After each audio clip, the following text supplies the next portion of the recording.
konsep saya sementara itu yang harus berkualitas adalah satu orang lokal. Yang pertama harus berkualitas. Kalau orang lokal kita tidak berkualitas, kita kemakan oleh turis.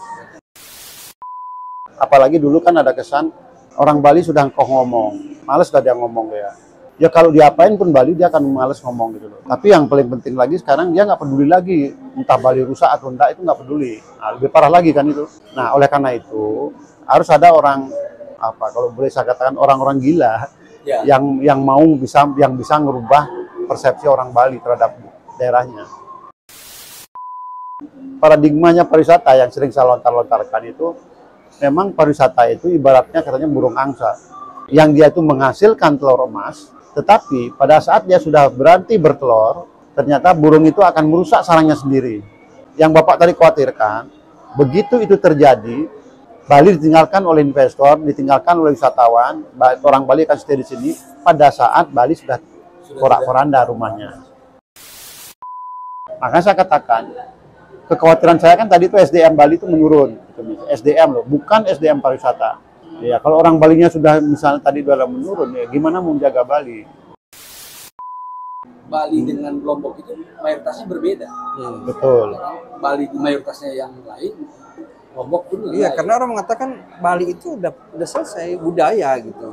Tidak bisa sebagai misalnya destinasi halal. Nah, saya berpikirnya kalau itu keputusan pusat itu kenapa nggak Indonesia itu harus halal? Nah, kan mayoritas ya. Nah, kan itu kan nggak apa kok gitu. Oh, iya. Ya.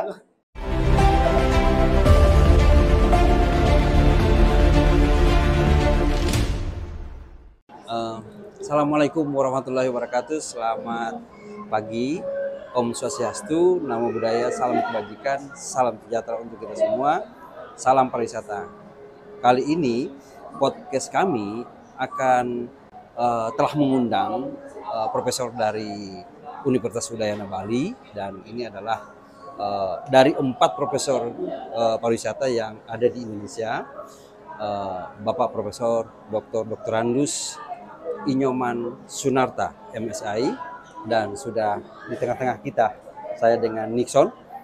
Kita akan membahas tentang isu-isu yang saat ini berkembang di Bali, baik mulai dari isu carrying capacity, kemudian isu-isu yang sedang berkembang di Bali, termasuk halal tourism yang akan menjadi isu yang sangat panas pada saat ini. Dan profesor ini sudah adalah salah satu profesor, nanti kita coba kupas tentang keilmuan beliau di dalam guru besarnya. Selamat datang, Prof. Selamat datang di podcast kami. Saya Linggo dan Nixon. Podcast kami ini namanya podcast Dua Botak. Memang itu sih ini. Ya, Prof. Mungkin pertama dari saya untuk bisa menjelaskan tentang guru besar yang Prof dapatkan di dalam keilmuan Prof. Oke. Baik, terima kasih Ramang. Ini kebetulan saya tuh S1 saya geografi, jurusan saya hidrologi, dan kalau itu S2 saya juga ilmu lingkungan, dan keduanya saya dapat dari Universitas Gadjah Mada. Itu keduanya. Terus pada saat saya S2, saya sendiri membuat S3 pariwisata di UNUD, dan saya orang mahasiswa pertama yang ada di situ. Setelah lulus saya jadi dapat doktor pariwisata di Universitas Udayana. Nah, setelah beberapa tahun mendapatkan doktor, akhirnya saya mengajukan guru besar saya yang agak lama juga, karena belum ada waktu itu profesor pariwisata di Indonesia. Nah, akhirnya kemarin saya mengajukan, keluarnya itu sangat surprise buat saya, karena saya pikir yang keluar itu adalah profesor pariwisata, tapi akhirnya keluarannya itu adalah saya adalah profesor pariwisata berbasis lingkungan. Nah, ini saya sangat bangga dengan itu, karena sesuai dengan bidang saya, itu akhirnya keluarlah profesor saya, itu profesor berbasis lingkungan. Itu sebetulnya kebanggaan saya setelah saya dapat guru besar saya. Karya ilmiahnya yang di profesor itu apa namanya? Saya kemarin dengar kalau nggak salah apa? Natasha. Ya, Natasha itu sebetulnya orasi ilmiah saya. Orasi ilmiah. Orasi ilmiah saya itu Natasha itu saya berpikir itu tercermin dari pada saat COVID. Saya sering menjelaskan pada saat COVID itu kita itu seperti apa istilahnya, ditidurkan oleh alam. Kenapa dia menidurkan kita sebagai manusia? Karena alam ini selama ini kan saya lihat dieksploitasi oleh manusia sendiri, sehingga alam itu pada sakit, saya bilang, tanda kutip. Sakit itu spesial buat Bali, karena Bali itu daerah pariwisata. Di situ tanah kita dirusak, air kita tahun 95, air kita di Bali sudah krisis. Krisis dalam pengertian itu bahwa daya dukungnya dia sudah menurun terus karena pemanfaatannya melebihi daya dukung. Itu hasil studi itu Waterloo yang mengatakan begitu, dengan waktu itu Bali Sustainable Development Project itu tahun 95. Dengan begitu akhirnya bukannya kita introspeksi diri bahwa daya dukung sudah terlampaui, tetapi malah pembangunan pariwisata makin menjadi-jadi. Sekarang setelah COVID, harapan saya waktu itu adalah Bali itu harus rethinking, memikir ulang pengembangan pariwisata di Bali pada saat itu. Tetapi ternyata habis COVID selesai, malah pengembangannya semakin menjadi-jadi. Itu sebetulnya ini ya. Nah, akhirnya beberapa penelitian saya sebetulnya sudah mendukung apa yang ditemuin oleh Bali Sustainable Development Project. Itu tahun 2029 itu 5 dari 9 kabupaten kota di Bali itu masih surplus gitu. Kan tetapi berikutnya itu justru sebaliknya, lama-kelamaan tahun 2013 itu ternyata kelihatan di situ hanya Bangli yang surplus. Artinya perkembangannya itu seperti itu.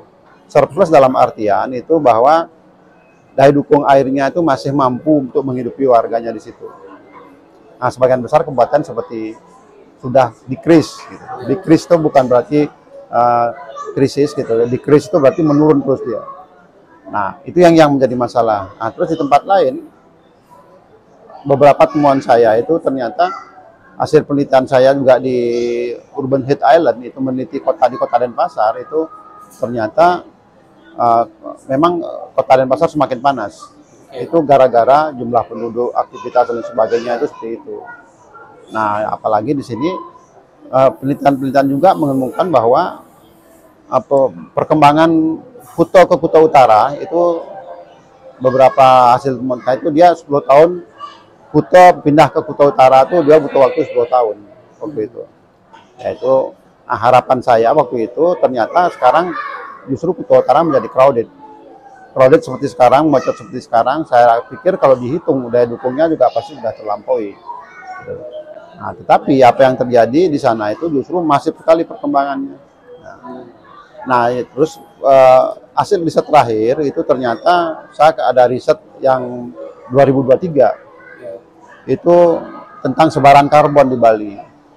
Itu kebetulan bekerja sama dengan George itu dosen dari Sun Yat-sen, itu Universitas Sun Yat-sen di China. Dia sebenarnya orang Yunani. Dia bekerja sama-sama kan riset waktu itu, agak mengejutkan juga hasilnya gitu. Ternyata memang benar itu dengan pendekatan geodemografi itu kita menemukan bahwa karbon itu terjadi di pusat-pusat pengembangan pariwisata. Itu yang temuannya. Itu memang rasional banget hasil kita. Akan tetapi saya menemukan itu justru di Bali Utara Timur, Bali Timur Laut lah. Itu di situ nggak pesat perkembangan pariwisatanya. Tapi justru karbon tertinggi ada di situ. Itu yang menjadi pertanyaan berikutnya. Saya ingin kenapa? Karena saya bukan bidang saya untuk reaksi-reaksi CO2 itu, O-nya lari kemana, sehingga kemana kan gitu. Itu yang kita ingin cari nanti gitu loh. Jadi sebelum ini kan udah masuk ke keilmuannya Prof. Ya. Bung Nixon. Jadi sebenarnya tadi kita lupa memperkenalkan bahwa Profesor ini juga ketua alumni Forum Doktor Alumni Pariwisata yang hingga saat ini mungkin nanti anggotanya mungkin nanti akan kita podcast lagi. Ya. Ketika kita ke Bali dan banyak pemirsa mempertanyakan Bali itu over tourism atau disebut dengan carrying capacity. Nah, ini kebetulan Prof ini di bidangnya. Tadi udah mau masuk ke sana. Sebelum ke sana kira-kira mungkin bisa kita Karena banyak sekali sekarang itu isu-isu tentang Bali. Bali itu adalah pulaunya orang bule. ya. Itu yang Dan bule berulah di sana. dan bule mulai berulang, dan banyak mitos yang sudah mulai terjadi karena ada beberapa Merugikan bahwa Bali. masyarakat Bali itu sekarang ada kayak mitos takut dengan bule. Ada rasa yang wah nanti ini bule ini marah, nanti bule ini nggak bakal datang lagi ke Bali. Itu udah mulai ada yang kayak seperti itu, Pak. Kayak salah satu contoh di sana itu ada yang namanya Kampung Rusia. Iya. Di dalam satu kampung itu kan ada orang Rusia tuh. Itu bisa bahaya, nanti akan ada lagi kampung Cina, kampung Belanda, Iya. gitu kan. Akan ada lagi hal-hal yang seperti itu. Mungkin ini Prof ke carrying capacity mungkin ya, Ya. yang Nanti ada dan di Bali. pertanyaan saya gini, Prof, bagaimana ya sebagai seorang akademisi kedepannya harus dibuat seperti apa Bali itu? Ya. Nah, baik, kalau menurut saya itu sebetulnya siapapun yang datang ke Bali boleh. Oke. Karena kami pun datang kemanapun diperbolehkan, asal legal. Nah, legal itu apa yang perlu dipersyaratkan oleh daerah, itu harus diikuti semua. Kan gitu. Nah, ini yang harus diperketat. Nah, dari dulu Bali itu ibaratnya sebagai sebuah etalase itu kita membuka pintu lebar-lebar. Ya. Ya, wisatawan kelas nyamuk sama kelas gajah masuk. Oke. Kan gitu. Ya. Nah, kita nggak bisa menyeleksi itu. Kenapa? Karena waktu itu juga ada kesan Bali jangan dijual murah. Kan gitu waktu itu. Ya, benar, Pak. Akhirnya kami keluarkan sebuah konsep kemarin itu, sudah saatnya Bali itu dijual mahal. Dalam artian, Bali itu harus menerapkan quality tourism. Quality Tapi kan ada undang-undang bahwa bule itu nggak boleh kerja di Bali. nggak boleh, dimanapun ada aturan-aturan itu. Iya. Pertanyaannya, kita masih butuh dia, gitu loh. Masih butuh dalam pengertian begini. Kita itu, mereka datang sebagai turis. Visanya dia bisa turis, gitu loh. Awalnya bisa turis. Kenapa dia bisa bekerja? Nah, itu yang kita nggak ketat. Kita nggak tahu. Ya, kadang-kadang kalau bule itu pergi kemanapun, membangun villa dimanapun, itu kadang-kadang ini dilindungi oleh orang lokal. Karena kalau saya punya rumah, saya senang kalau disewa sama bule. Ya, Nah, kan gitu. benar. Banyak orang seperti itu.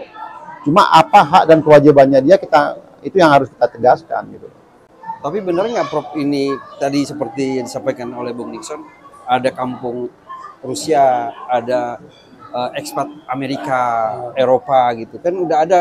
Ya, saya pernah menemukan itu bukan kampung Rusia karena pernah ada kompetisi pedal. Oke, kompetisi pedal. Pedal. Nah, itu aneh aja dia ngadain kompetisi di Canggu itu dengan apa istilahnya yang isinya internasional. Ada Amerika, ada Inggris, ada Rusia, ada macam-macam, Ukraina ada. Oke. Artinya komunitas dia ada kan, berarti komunitasnya dia ada dan legalitasnya ada di situ. Nah, pertanyaannya dia ya siapapun gitu, jangan orang-orang kita kadang gitu juga. Di Bali itu bukan yang tadi saya bilang, yang datang ke Bali itu bebas sebetulnya, hanya saja dia legal gitu. Legal dalam pengertian tidak hanya kampung itu kan tadi kampungnya wisatawan, kampung saudara-saudara kita juga sering gitu. Kenapa nggak berbaur gitu? Nah, kampung Jawa udah dari dulu kan. Ya. Paman. Ada satu yang mengganjal di saya, Pak. Ini ada satu indikasi pada saat hari raya Nyepi, ada orang bule yang Motor masuk. tidak mematuhi aturan pada saat hari Nyepi. Dia ke pantai, ketika dilarang oleh pecalang, ditegur oleh pecalang, dia malah melawan. Apakah itu satu indikasi bahwa di kemudian hari nanti orang-orang bule ini nggak bakalan takut dengan orang-orang lokal Bali?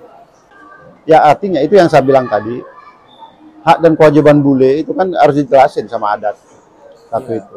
Ada dua kemungkinan, itu mungkin informasi itu nggak nyampe ke mereka. Kadang-kadang mereka nggak tahu, atau adat kita sudah melemah karena butuh dia. Nah, itu ada dua kemungkinan itu yang Lihatnya ke situ. ya. Nah, ini terus terang aja, saya khawatirnya gini. Saya sebagai akademisi itu tulang punggung untuk menjaga Bali itu yang terakhir itu di adat. Adat harus dikuatkan gitu. Nah, bagaimana caranya? Bagaimana caranya itu ya sekarang introspeksi diri ya kita adat kita. Saya khawatirnya ada kesan ini, ada terkesan itu kelompok-kelompok adat kita di desa-desa itu ada istilahnya komersialisasi adat. Oke. Nah, seolah-olah adat itu sengaja dibutuhkan, sangat dibutuh ekonomi. Oke. Nah itu, dia tuh dulu adat kita itu melakukan kaitan-kaitan adat, kita tanpa diiming-iming ekonomi kita lakukan. Nah, tapi kalau sekarang ada dikomersialisasi itu, kalau benar seperti itu, gitu, saya pernah nggak pernah meneliti itu. Kalau benar itu kan berarti artinya komersialisasi adat itu udah jalan. Kalau jalan itu kayak gitu yang saya katakan. Ya tidak banyak bule siapapun, investor pun siapapun yang datang dari luar ingin berbisnis di Bali, kalau bisa dia itu misalnya melakukan itu, adat kita jadi lemah, gitu loh. Nah itulah harapan-harapan sebagai saya itu tuh, padahal itu istilahnya ini terakhirnya, barier terakhir daripada Bali itu di adat. Gitu. Satu pergeseran negatif ya, buat itu adat Bali. Ya betul. Itu sebetulnya yang kita khawatirkan dari apa perkembangan itu. Gitu. Nah, mengenai kan di Bali ini pemerintah membuat regulasi tentang yang bule datang ke Bali harus kena sekian persen di bandara. Nah, itu kan masih berjalan sampai dengan hari ini. Nah, itu kira-kira pengaruhnya kepada pariwisata Bali? Iya. Gimana? Saya lihatnya lebih banyak itu justru ngoleksinya itu mungkin gampang. Yang paling sulit itu siapa yang harus dapatkan itu. Padahal di aturan itu kalau pernah saya baca, di aturannya itu udah jelas-jelas itu. Itu dibutuhkan, dilegalkan oleh Bali, gitu loh. Masukan itu, tapi dengan catatan itu digunakan. Nah, uang itu digunakan untuk memperbaiki lingkungan, budaya, alam yang dirusak oleh kegiatan pariwisata, yang dirusak oleh wisatawan. Nah, masalahnya sekarang, uang itu ada, bagaimana cara mengetahui bahwa itu dirusak oleh wisatawan? Siapa yang harus melakukan itu? Itu yang masih belum, sistemnya yang belum klop menurut saya. Tapi jangan sampai ada orang-orang yang mengklaim, loh itu punya turis saya yang dapat duit. Padahal itu untuk Bali. Aturan itu kan untuk Bali. Ya. Nah, sehingga tidak bisa mengklaim dari daerah per daerah. Ini untuk Bali udah dikumpulin. Nah, ini yang belum terkesan Bali itu sudah belum siap di situ untuk mendistribusikan uang itu. Uang itu udah ada sekarang gitu loh. Memang tiap kabupaten itu sekarang bersaing. Iya. Kalau di Bali itu kan Kabupaten Badung. Ya. Badung ya paling kaya ya, Prof. Karena kayak dulu tuh ada apa tuh, siapa yang jadi bupati Badung udah pasti kaya lah. Iya. Ada tuh yang kayak begitu. Iya. Ya, itulah. Basah istilahnya ya. Terus ada lagi Pak, kan ada larangan terhadap warga negara asing yang untuk berdagang di Bali, atau ya, kalau mau buka usaha mungkin bisa kali ya, atau karena dia butuh surat izin. Tapi ada pedagang kecil di Bali yang pernah saya lihat beritanya ya, kontennya. Tapi kan seluruh Indonesia lihat, jadi seakan-akan seolah-olah di Bali itu udah seperti itu. Contoh, di Bali ada pedagang yang jualan DVD bajakan. Ya, dari DVD-nya bajakan udah ilegal, dia warga negara asing yang seharusnya tidak melakukan itu, tapi itu dilakukan. Dan banyak di seputaran yang di Bom Bali itu Pak. Legian itu. Itu Ya. banyak Pak yang kayak gitu. Itu sebetulnya kembali lagi. Itu kan screening kita tuh kan agak lemah di situ. Itu screening kita agak lemah. Saya pernah, jangankan itu, saya tahu pernah ngelihat itu, entah dia itu sengaja make atau memang dia gaya-gayaan. Itu orang bule Gojek. Itu loh. Itu kan dia Gojek, dan benar dia Gojek, dia pakai motor, pakai jaket, pakai helm Gojek. Iya. Nah, itu artinya itu kan kerja juga. Kerja. Dan saya sering juga kalau lihat Bapak Kecanggu itu pagi-pagi bule sama anaknya kecil dia pergi ke pasar. Pergi ke pasar dia, itu artinya lepas dia itu bekerja, yang jelas dia bekerja, paling tidak ya punya restoran, apa rumah makan lah gitu paling tidak. Dan jangan lupa bule itu kadang-kadang dia sudah punya suami orang Indonesia, orang Bali lah, orang lokal lah. Suami istri orang lokal, itu jangan juga salahkan. Saya ngelihatnya nggak salah juga, banyak orang bule yang sudah masuk Bali, tidak ada masalah bagi dia. Nah, ini artinya screening kita itu kan di situ harus kuat. Kuatnya di mana? Di mana sih dia tinggal? Ya terus terang ada beberapa beberapa warga kita juga, saya senang punya, misalnya ada warga bule di keluarga saya gitu misalnya, ya itu malah dibela gitu, kebanggaan itu. Tapi lepas dari tadi itu terlalu banyak orang-orang kalau ngomong bekerja di Bali itu banyak itu loh. Lah kenapa nggak, kalau tahu dia bekerja di kenapa diperbolehkan kan itu ya? Ya, benar. Siapa yang punya tugas itu kan gitu. Nah itu yang saya katakan, itu mestinya itu kita diperketat. Job desk-nya siapa sih yang bertugas? Jangan misalnya saya nggak tahu juga. Kalau benar dia itu paginya kerja gini, siangnya kerja gitu, malamnya kerja gini ya, kok bisa? Saya khawatirnya gini loh, maaf, tidak hanya bule, pendatang itu lebih jeli ngeliat peluang kerja di Bali. Nah, orang Bali sendiri terlena kadang-kadang. Nah, itu. 30 tahun akan datang kalau ketika orang Bali terlena. Mitos soal Pulau Bule itu, Bali adalah Pulau Bule, bisa akan terjadi. Nah, perlu dijual mahal nggak kira-kira Bali ini? Orang mengatakan itu udah pernah ada isu seperti itu. Gimana, Prof? Ya, memang karena gini, selalu apapun isu, apapun konsep yang ditawarkan siapapun, itu sering kadang-kadang kita itu terlalu cepat menanggapinya. Padahal persepsi kita belum sama.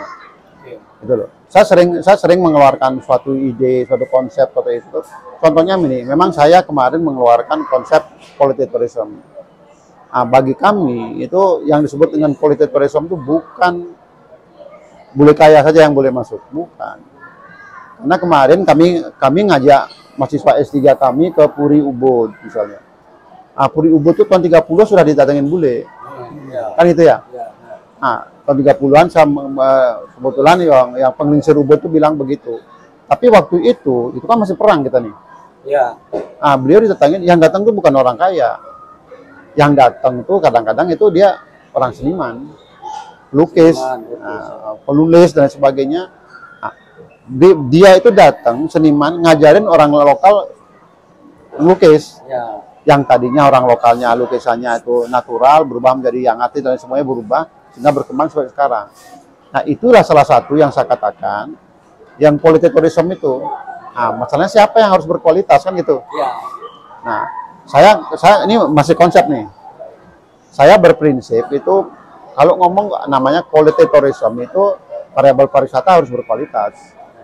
Nah, siapa itu? Nah, saya sementara ini konsep saya sementara itu yang harus berkualitas adalah satu orang lokal. Yang pertama harus berkualitas. Kalau orang lokal kita tidak berkualitas, kita kemakan oleh turis. Itu satu. Yang kedua, turis harus berkualitas. Turis yang berkualitas bisa dia itu orang kaya, bisa orang pinter, bisa orang volunteer yang punya talent tertentu, itu macam-macam lah. Orang pinter itu tadi saya katakan itu orang senimannya pinter. Peneliti juga bisa.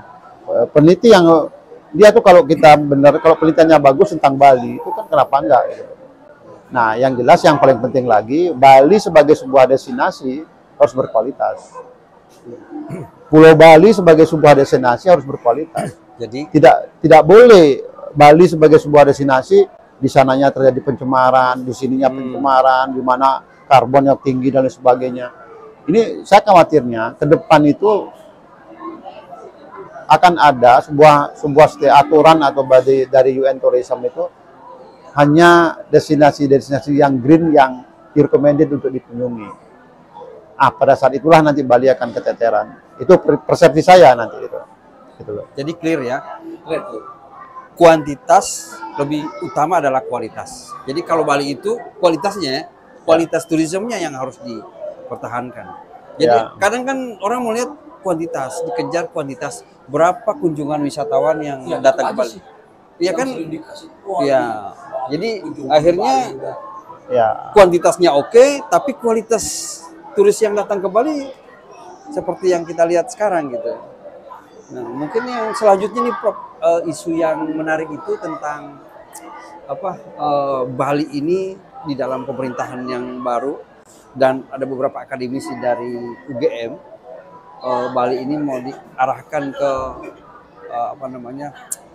Bali baru, dalam arti seperti Hong Kong atau New mungkin Hong Kong, New New Singapura. Hong Kong ini kan pernah dilontarkan oleh Kalau menurut Prof itu gimana Prof? Ya sah-sah saja. sah. Oke.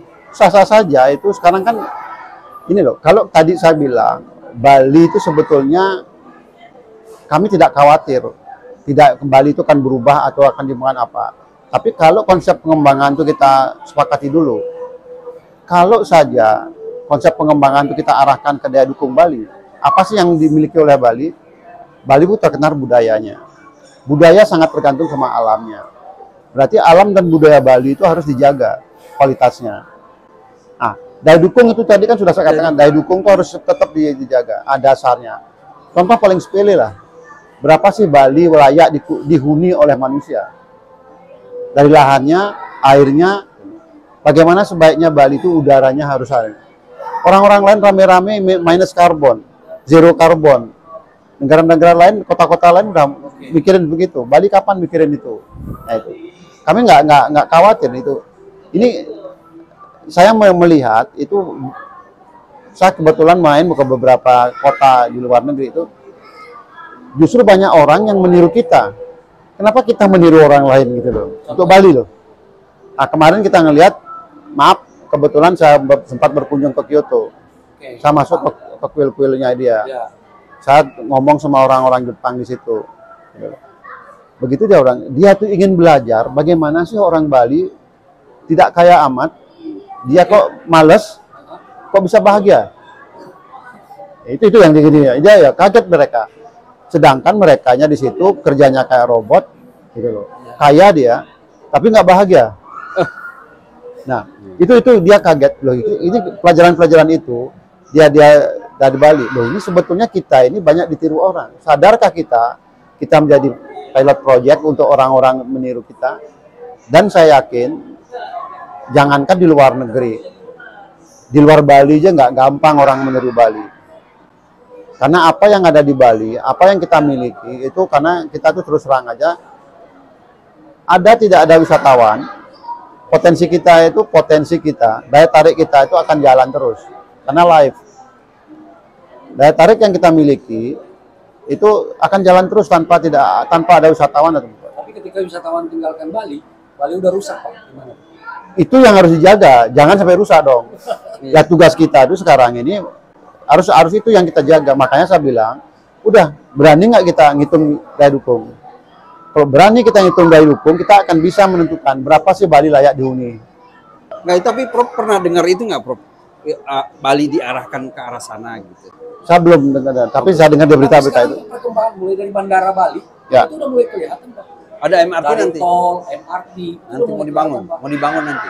Nah, bagaimana kita sebagai, apalagi Bapak Prof nih, kan para mahasiswa yang harus bisa menanamkan, iya kan, para mahasiswa ini Ya. kita harus seperti ini. Ya, itu kan saya khawatirnya gini, ini policy maker kita di Bali nih. Ya. Policy maker kita di Bali, kalau mau diarahkan itu, masalahnya sekarang itu kalau ada dua kemungkinan, apakah orang Bali mau? Itu pertanyaannya. Nah, sekarang Apa udah dia kelihatan. tahu? Sekarang itu udah kelihatan. Kelihatan. Perkembangan ke arah sana itu udah mulai kelihatan. Iya. Salah satu contoh sekarang kan banyak sekali ekspatriat bule itu yang memiliki usaha-usaha besar di Bali Pak. Ya, Udah mulai Saya tahu dikuasai mereka dibanding warga lokal ya. ya, Atau orang Indonesia. ya, ya. Saya pemahaman saya juga begitu. Problemnya orang lokalnya senang. Nah, terus gimana kita? Atau mungkin begini, Bung Nixon. Apa mungkin mulai dari mahasiswa yang harus kita tanamkan, kita Nah. doktrin nih mereka, jangan seperti Ya. masyarakat yang Bali yang sekarang. Kami di kampus, kami akan push mahasiswa kami untuk ngeriset itu. Karena orang ilmiah kan tidak boleh asal ngomong. Ya, Gitu loh. Nah, apa benar seperti itu? Makanya isu-isu itu kami sedang, misalnya ada mata kuliah PL, ada mata kuliah traveling apa tuh, kami suruh mereka pergi ke tempat-tempat itu. Bener, cari isu itu, bener nggak? Kalau benar isu itu adanya, riset dia, biar valid. Nah, dari situ baru kita berikan kepada warga semua, ini kita publish dia, hasil riset itu, ini loh kondisi-kondisinya. Nah, problemnya kan entah itu dipakai atau tidak urusan lain. Yang jelas kita sebagai akademisi mempublish riset kita yang syukur-syukur bisa membuka wawasan Wawasan orang. orang lain gitu. Itu tujuan. Mungkin kita memaksa orang untuk melakukan itu kan gitu. Atau mungkin risetnya juga kira-kira mungkin karena kita bicara dengan akademisi, mungkin penting nggak kira-kira Bali ini menjadi black campaign oleh kompetitornya, misalnya Malaysia, Singapura, sehingga Bali terkesan image-nya jelek, sehingga banyak yang tidak datang ke Bali, datangnya ke negara-negara tetangga. Buktinya Negara luar sebelahnya Bali pun ada yang seperti itu. enggak, tapi kalau misalnya lihat dari image Bali yang begitu banyak yang black campaign istilahnya, yang kasus-kasus kejadian di Bali itu, kira-kira itu belum ada yang memikirkan itu. Barangkali bisa saja terjadi sengaja datang bule-bule ini ke Bali membuat satu image yang buruk sehingga Bali menjadi terkesan di dunia Bali itu tidak Ya. ramah, Bali itu tidak over capacity atau sudah melebihi kapasitas. Itu make sense itu. Saya terus Kira-kira terang. masuk nggak, Prof? Itu make sense. Saya begini nih, sama saya jelaskan tadi. Itu apa yang saya bilang tadi itu benar nggak bahwa Bali itu sudah over? Kan gitu satu. Ya. Nah, ini benarkah itu misalnya Bali kita ini Bikin kayak Hong Kong. macam-macam lah itu benar-benar. Benar-benar itu kita kan tidak berandai-andai nih. Ya. Nah, kami di kampus itu ya udah, yuk pergi ke sana, bener nggak? Interview sedikit. Kalau bener isu itu, ayo riset loh. Buatin, ayo kita riset. Kita kan maaf ya, kita dokter punya 120 dia. Alumni kita tuh 120 dokter udah. Ya kalau kita, ayo rame-rame ngomong itu. Jangan pakai nanti itu kita itu ngomongnya itu adalah nanti kita berdasarkan hasil riset. Nah, kalau benar seperti itu, nah itulah kita ya kembali lagi kita publish. Ya. Cuma masalahnya itu ya kadang-kadang kan jangan dibiasakan bahwa kita sebagai orang akademis itu meneliti yang tidak isu. No. Nah itu ya tidak bermasalah diteliti. Jadi kita tuh meneliti isu-isu pokok Bali. Makanya kemarin itu Kasapoan, yuk sebarkan semua mahasiswa, terutama yang mau riset. Akhirnya kita pilih 10 prioritas isu Bali.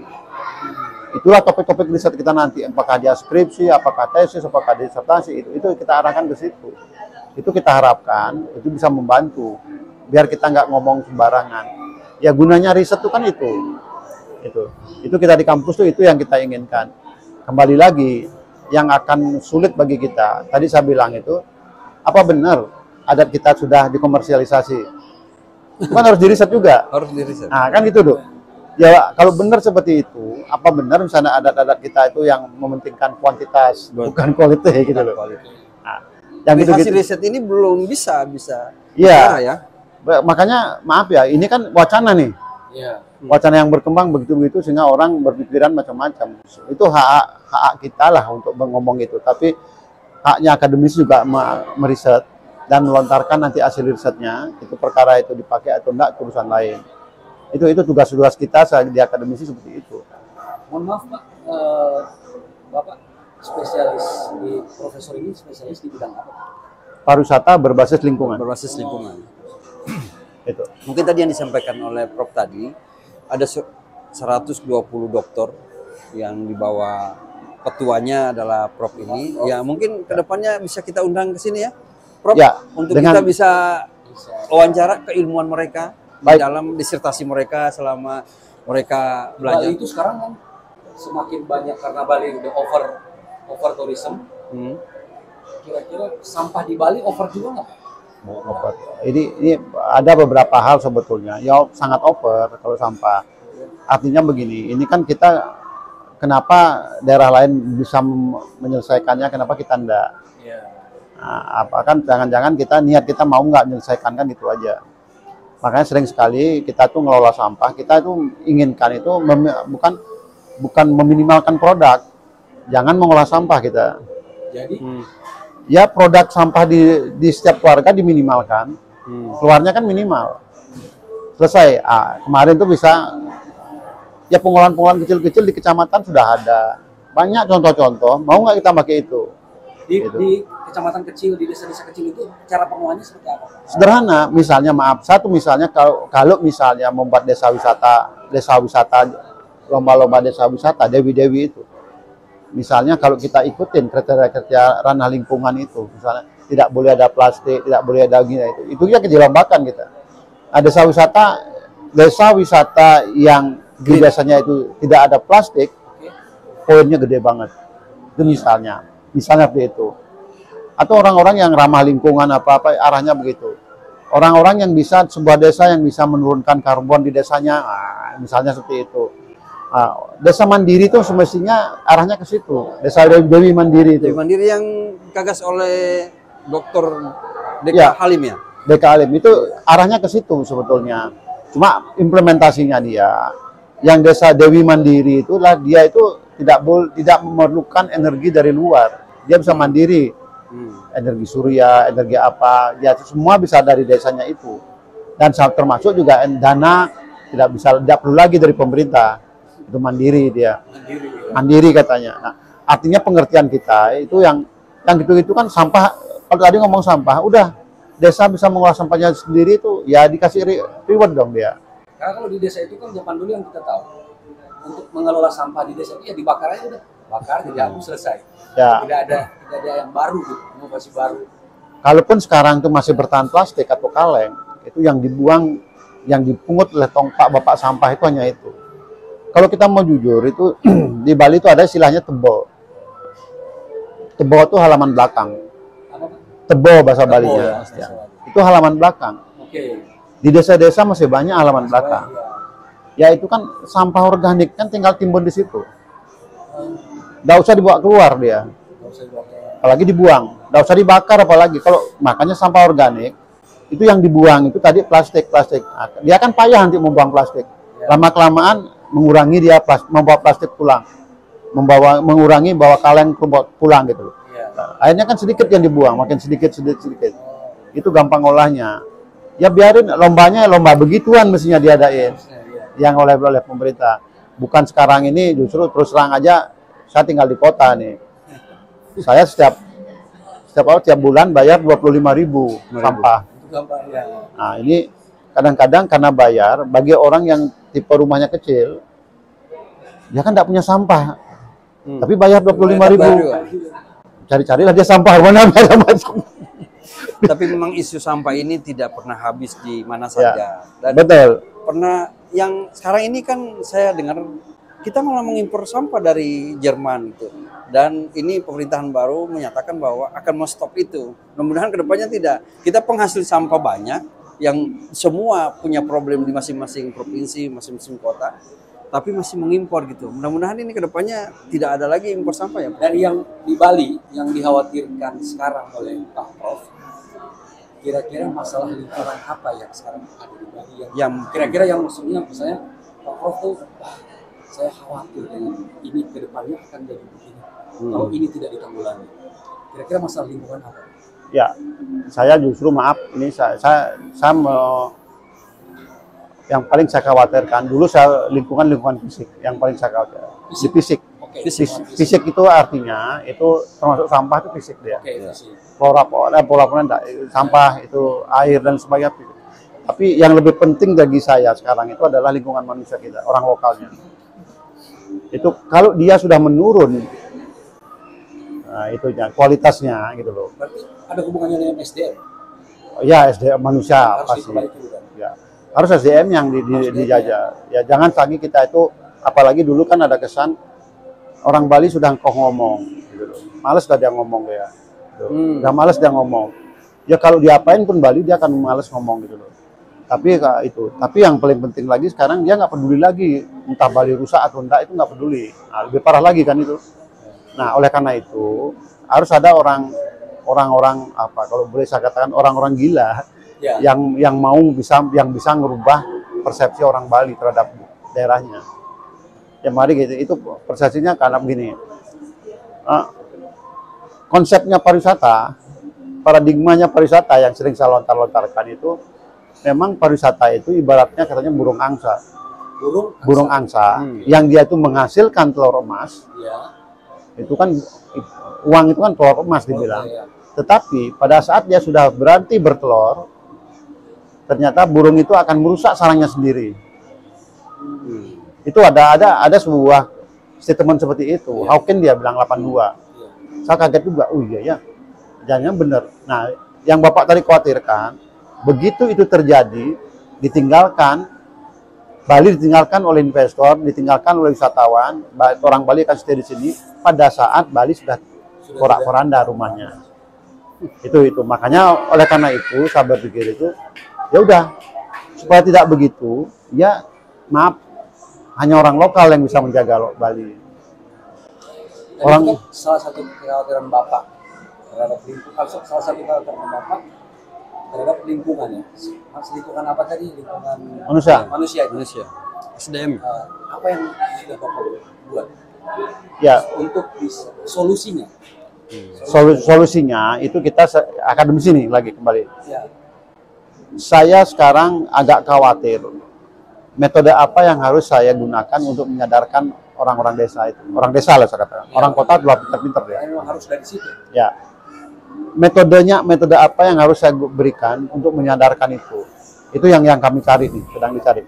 Karena kalau benar mereka itu di level adat yang dikomersialisasi itu, ngeri kita. Itu loh. Ngeri.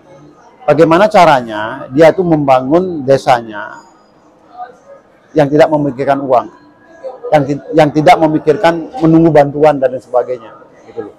Karena saya melihat ini kemarin tuh saya dengar beberapa pengusaha di luar juga sedang memberhentikan katanya pegawai-pegawai yang milenial. Gara-gara apa? Gara-gara yang lemah dia lemah di perilaku. Nah, kalau kita ngomongin, kalau itu nanti yang memimpin kita, bisa dibayangin nggak? Bagaimana kondisi kita ke depannya gitu. Nah, kami sebetulnya dia orang pintar, tapi perilakunya apanya itu yang dia itu yang kebetulan lembah antusiasnya dia tentang menghargai orang tua, belum nggak paham apa yang harus, gimana caranya ngomong dengan orang tua, gimana ngomong ini kan nggak mau tahu dia, yang penting dia pintar. Nah, orang pintar tuh memang begitu, mungkinnya gitu. Bung Nixon, kita nih kayaknya udah mau akhir. Ya, kan? Dan saya ada titipan nih buat pertanyaan dari pemirsa kepada Prof. Ini Prof, ini kan isu lagi kemarin ini setelah pelantikan menteri baru, udah dirubah menterinya ya, ada Menteri Pariwisata, kemudian Ekonomi Kreatif tersendiri gitu. Kemudian dari Kementerian Pendidikan dan budaya sekarang nomenklaturnya dirubah sendiri. Nah, ada isu yang kemarin menarik setelah dilantik, Wamen atau Menteri menyatakan bahwa Bali kembali akan di-labeling sebagai destinasi wisata halal. Padahal sebenarnya sudah paripurna buat wisata halal. Dan sebenarnya sudah paripurna sebenarnya sebelum-sebelumnya bahwa Bali adalah destinasi budaya. Tidak bisa ditawar lagi kira-kira. Nah, ini gimana, Prof? Biar saya pikir yang lebih cocok untuk dibuat sebagai wisata halal itu lokasi wisata di Lombok. Ya, mungkin. Nah, ini yang apakah ini Wamen ini ya, Wamen menyatakan ini karena mungkin bisa tertarik dengan isu ini atau bagaimana, Prof? Kira-kira soalnya ini selalu isu Bali, terlalu isu setiap menteri baru pariwisata, isu ini muncul gitu. Nah, ini gimana, Prof? Saya agak idenya itu begini. Saya dulu pernah tertarik dan menyimpulkan Bali itu ternyata etalase pasar dunia. Seluruh dunia itu jualan di Bali. Iya. Itu karena apa? Karena dia itu begitu dia jualan di Bali, cepat dia terkenal. Karena orang dari seluruh dunia akan datang ke Bali. Gitu loh. Nah, kalau ingin terkenal, ya berulahlah di Bali.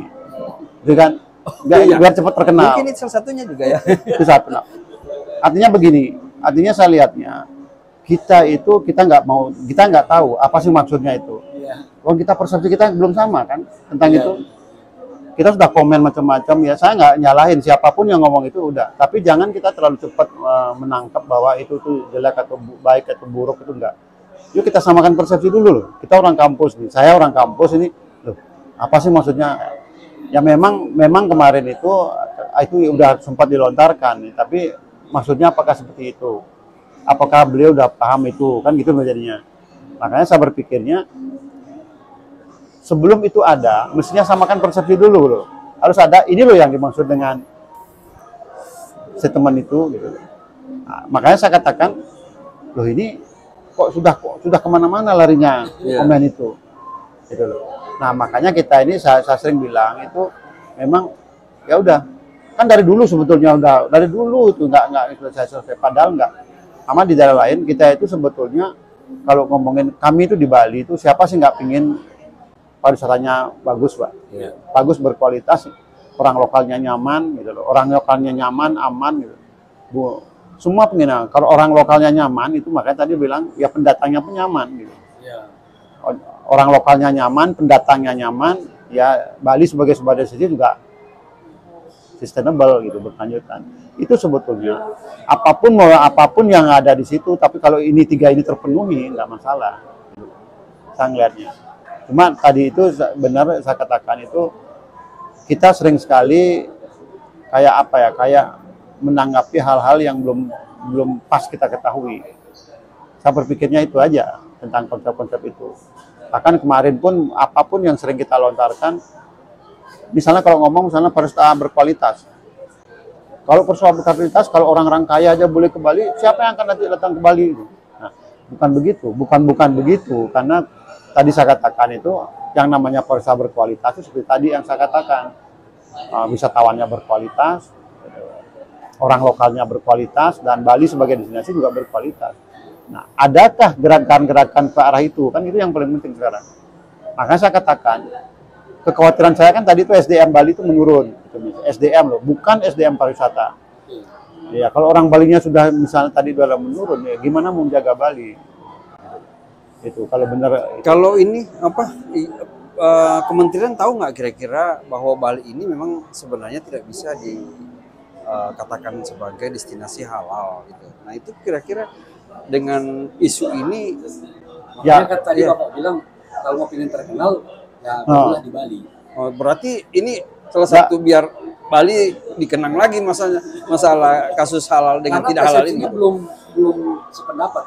Tadi kan Bapak bilang, kenapa milih Bali, kenapa ngambil Lombok? Iya. Ya kan? Itu kan diperdebatkan dong mestinya. Betul. Atau kenapa nggak milih Papua? Kenapa nggak milih tempat lain di kalau tempat lain? lihat dari mayoritasnya Bali dengan Lombok itu mayoritasnya berbeda. Betul. Bali mayoritasnya yang lain, Lombok pun Iya, lain. karena orang mengatakan Bali itu udah selesai budaya gitu. Tidak bisa sebagai misalnya destinasi halal. halal. Nah, saya berpikirnya kalau itu keputusan pusat itu kenapa nggak Indonesia itu harus halal? Gitu loh. Nah, Kan mayoritas ya. nah itu kan nggak apa kok itu. Oh, iya. Itu kan Ya. ini jangan-jangan memang kalau ingin berulah di Bali aja. Iya. Iya. Iya. Ya, Tapi wisata halal itu berkembang dan sukses di Korea sama Jepang, Prof. Nah, Itu kan labeling di sana berkembang sampai dengan hari ini. Jadi bangsa Timur Tengah, Asia yang Muslim itu kalau datang ke Jepang udah ada destinasinya. ya kalau itu dipakai contoh itu logikanya Indonesia nggak perlu disebut udah pasti udah kan bener nggak? Iya, saya setuju. Nggak usah disebut itu ya kan? Iya. Udah pasti kan? Iya. Nah, kenapa itu keluar kan gitu sekarang? Makanya saya berpikirnya aduh ini ya apa perlu dikomentari ini? Kalau saya riset itu bingung juga. Itu bener nggak? Kita ada yang di lapangan kalau berriset kok ngapain komentarin yang itu ya kan? Nah makanya itu loh. Saya nggak habis pikir itu ya sama aja misalnya kalau kita itu kenapa maaf di Kalimantan, hutan di Kalimantan kita ngomongin masalah hutan itu kan udah jelas bahwa karbonnya udah tinggi, rendah ya. Zero karbon itu peluang di situ. Itu kan kenapa kok di sana dibuat, ayo kita buat zero karbon. Ya kenapa nggak di Jakarta buat zero karbon? Iya. Itu loh. Ya, karena gini loh, saya ngelihatnya rasional, logikanya di situ saya ngelihatnya. Pak, ada pertanyaan Pak. Sekarang ini sudah sampai di mana sosialisasi pemerintah Bali atau stakeholder yang ada di Bali tentang masalah lingkungan dan masalah karbon? Sosialisasinya sudah sampai Tentang di mana? apa? Tentang soal karbon. lingkungan dan karbon. Isu lingkungan lah. Isu lingkungan dan karbon. Ya. Sosialisasinya. Saya rasa ke grassroots belum. Oh, Saya rasa loh. Nah, karena kita tuh yang grassroots yang penting loh Pak. penting karena apakah orang-orang di desa peduli dengan karbon? Apa itu karbon? Ngerti karbon. Kalau apalagi Ya, itu Kan gitu. maksud saya sosialisasinya Ya. sudah. Ya, karena itu sama kayak Bapak itu gini aja contohnya. Di desa tuh masih gampang orang bakar sampah kan. ya. Oke. Kenapa nggak diajarin gitu? Nah, makanya kita ini akademisi ini udah itu sepele aja, kayak yuk kita pengabdian dok di desa, kita beritahu itu. Ini kan banyak sekali akademisi di Bali kan. Kenapa tidak termasuk dengan ini Pak? Karena kan di Bali kan sekarang banyak sekali pohon yang ditebang. Setiap orang yang membangun apapun gitu, dia harus nanam pohon. Itu. Sama kayak contohnya dulu ada sebuah di Tenganan ya. Pokoknya ada sebuah desa, orang yang nikah tuh dia harus nanam pohon. Saya juga punya ide, Orang yang nikah nanam pohon satu di desa harus itu. nanam pohon satu. Oh, kewajiban harus. Itu adat Itu itu ya. bagus itu. Adat di sana. Iya, Ya. itu adat Pak. Ada adat gitu. Nah, kenapa nggak kita itu diterapkan yang baik-baik gitu? Diterapkan misalnya orang yang nebang pohon satu harus nanam dua gitu misalnya, maaf. Itu kan Ini pengetahuan buat pemirsa loh Pak. Karena iya, sebagian besar orang Indonesia tuh kurang tahu soal adat itu Pak. betul. Nah, makanya itu harus Menikah, kuat. tanam satu pohon itu bagus Pak. Apalagi yang mau bulan madu ke Bali, datang ke Bali, Pakai aturan itu. ya aturan itu nanam satu Tanam pohon. satu pohon. Jadi dia meninggalkan Iya. Saya kemarin itu sempat punya ide untuk di penglipuran. penglipuran. Penglipuran Ya, itu ya. tahu kan penglipuran. Kemarin kan dia perharinya datang 9.000. Oper dia gitu. Benar-benar oper. Nah, cuma length of stay-nya dia antara 1 sampai 2 jam. Satu lebih dari 2 jam. Length of stay-nya Ya, tamu length yang of di situ. Karena apa? Karena dia itu datang ke sana sehingga muter-muter makannya di penelokan, makan siang. Sehingga setelah jam 2 jam 3 itu sepi dari sana. Udah habis. Nah, itu harus kita mainin di length of stay. Gitu loh. Supaya dia itu tidak datang di siang hari saja ke sana, terus makan ke sana. Ya gimana caranya? Nah, itu salah satunya. Ide nih, baru ide ya. Iya. Ide saya itu, ya kenapa nggak si pembuat bangunan-bangunan bambu itu, Nah, kita berikan dia ruang untuk membuat bangunan itu. Buatin dia itu sejenis studio. Bapak-bapak yang mungkin ada 5 atau berapa orang yang masih bisa membangun itu, ya, kita taruh dia di studio. Studio itu dia punya bambu. ya, Sehari-harinya dia tugasnya cuma membuat itu. bambu itu. Rumah bambu. Rumah bambu ya. Studio. Begitu jadi salah satu rumah bambu, villa bambu lah yang kecil-kecil itu. Bangun di belakang rumahnya yang sudah ada sekarang. Jadikan homestay.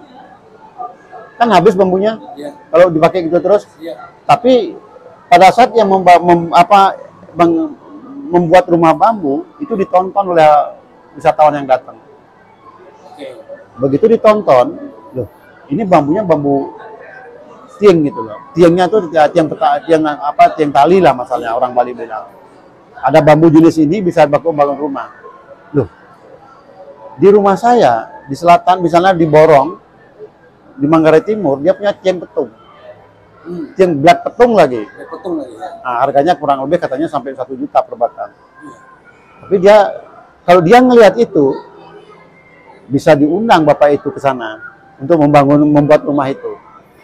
Atau sebaliknya, oke, mana anak muda bapak datangkan ke sini, misalnya 20 orang 3 bulan tinggal di sini untuk ngelatih itu, begitu pintar pulang bangun di sana.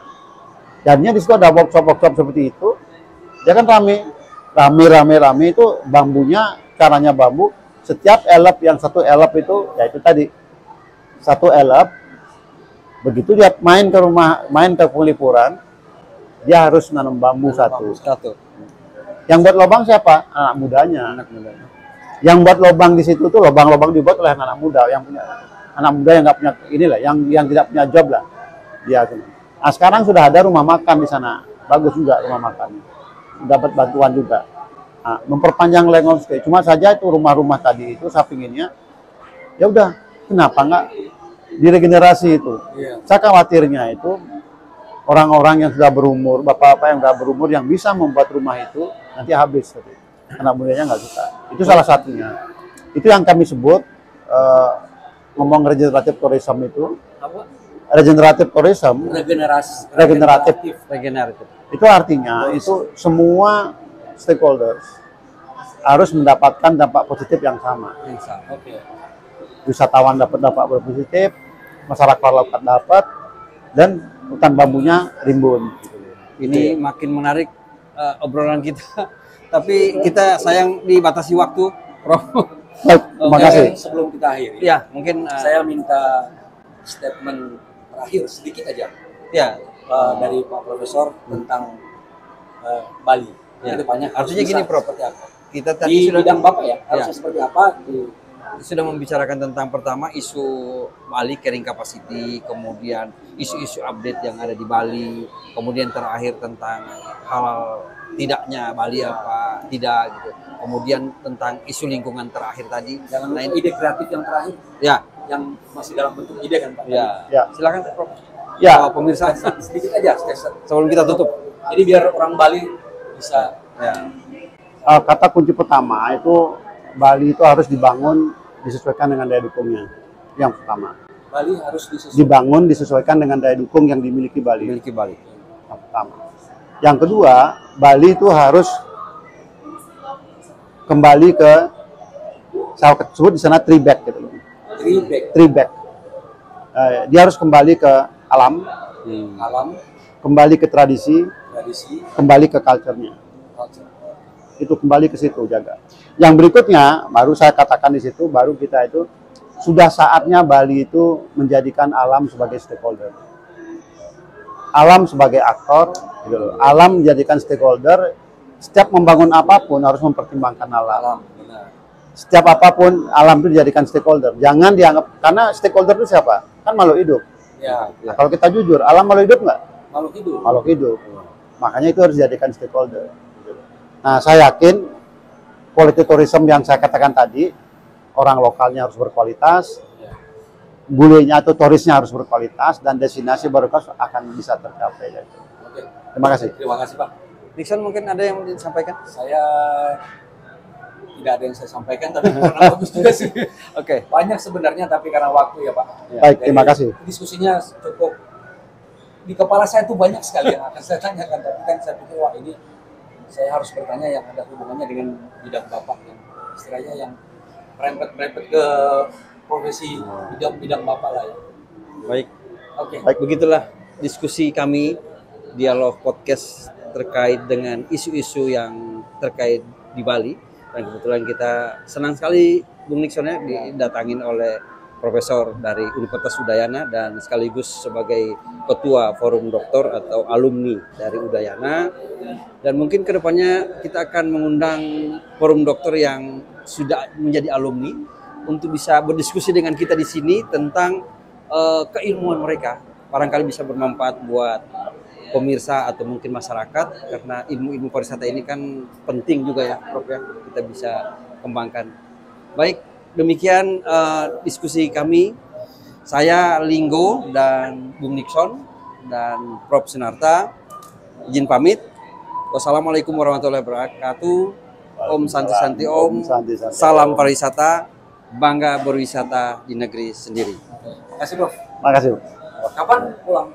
Besok. Oh besok. Jadi di sini 2 hari aja ya? Ya, 2 malam. Oh 2 malam.